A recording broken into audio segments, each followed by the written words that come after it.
ये धन्यंकार जी।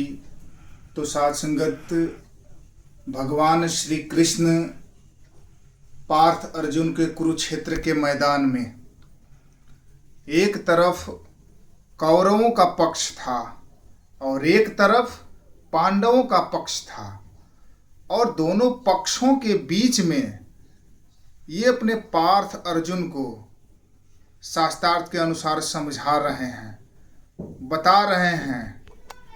और उनका प्रश्न अर्जुन का लगातार चलता रहा, प्रश्न पे प्रश्न भगवान श्री कृष्ण के चरणों में समर्पित करते गए और अंततः उसका भी उत्तर पाते गए।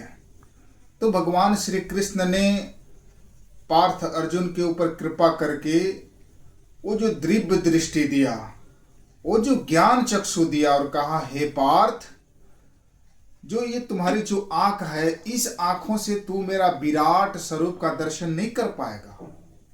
अगर तू मेरा विराट स्वरूप का दर्शन करना चाहता है तो ये ले, मैं तुम्हें दिव्य दृष्टि देता हूं। इस ज्ञान दृष्टि से तू अगर मेरा विराट स्वरूप का दर्शन करेगा तो कर सकेगा। तो साथ संगत वो विराट स्वरूप का दीदार कराए। और गीता में वो श्लोक आता है कि ओम नैनम छिदन्ति शस्त्राणि नैनम दहति पावक न चैनम क्लदयन्तपो न शोषति मारुता।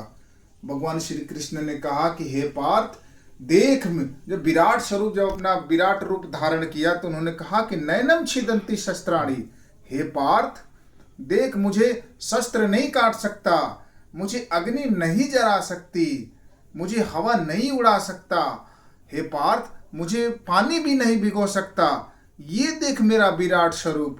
जैसे साथ संगत उस कुरुक्षेत्र के मैदान में दो पक्षों के बीच में अपना ये विराट स्वरूप का दीदार कराया। आज वही ब्रह्म ज्ञान उसी माध्यम से सदगुरु माता सुदीक्षा जी महाराज दो तलियों के बीच में, एक तरफ कौरवों का पक्ष समझ लीजिए या पांडवों का पक्ष समझ लीजिए, और दोनों पक्षों के बीच में वो अपने ये विराट स्वरूप का निराकार का दीदार करा रहे हैं साथ संगत। और जब ये अर्जुन दीदार किया, जब अर्जुन दर्शन किया, जब इससे मिल गया, जब इसका रोशन मीनार की तरह साथ संगत हर जगह रोशनी ही रोशनी फैलती गई, तो साथ संगत उनके चरणों में अर्जुन ऐसे झुक गया और कहा, प्रभु तुझे आगे नमस्कार, तुझे पीछे नमस्कार, तुझे दाएं नमस्कार, तुझे बाएं नमस्कार। ऐ मालिक, तूने जो अपना विराट रूप का जो दीदार कराया है, सर्वत्र कण कण में, जर्रे जर्रे में, आंख में जो सुरमा लगाए हैं, उससे भी तू अपना करीब विराट स्वरूप का दर्शन कराया। तो यह लाख लाख शुक्राना है, तुझे लाख लाख मैं वंदन करता हूँ कि जो तूने हमारे ऊपर कृपा करके, ये जो मेहर करके ये अमूलक ब्रह्म ज्ञान दात देकर अपने विराट स्वरूप का दीदार कराया। फिर आगे भी फरमाते हैं कि ओम सर्वधर्मानि परित्यज्य माम एकम शरणं व्रज अहम त्वं सर्वपाप्येभ्यो मोक्ष्यामि मा शुचा।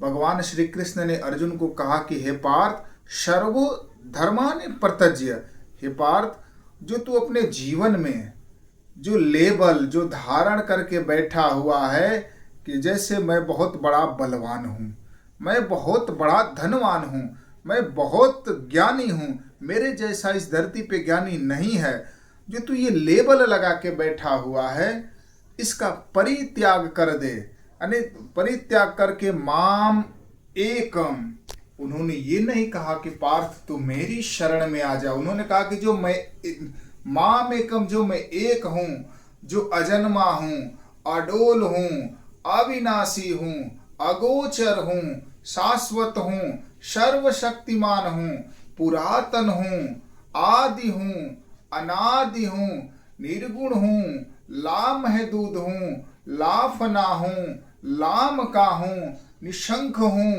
ये पार्थ, जो मैं ये हूँ, और माम एकम, तू इसकी शरण में आ जा, मैं तुम्हें सारे पापों से मुक्त कर दूंगा और नीट एंड क्लीन कर दूंगा।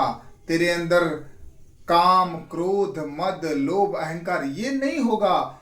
मैं तेरे अंदर दया, प्रेम, नम्रता, करुणा, सहनशीलता, ऐसे वस्तु तेरे अंदर भर दूंगा और तेरे जिंदगी को आनंद कर दूंगा। तू इस निराकार आनंद से जुड़कर सदैव आनंद में अपना जीवन व्यतीत करेगा। वही बात आती है साथ संगत रामचरितमानस में।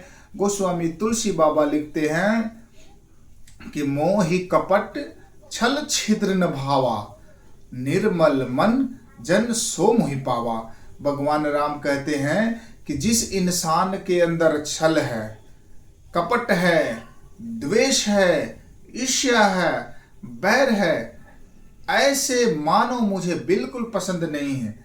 ऐसे मानव से मैं कोसों कोसों दूर रहता हूं, उसके आस पास भी नहीं भटकता।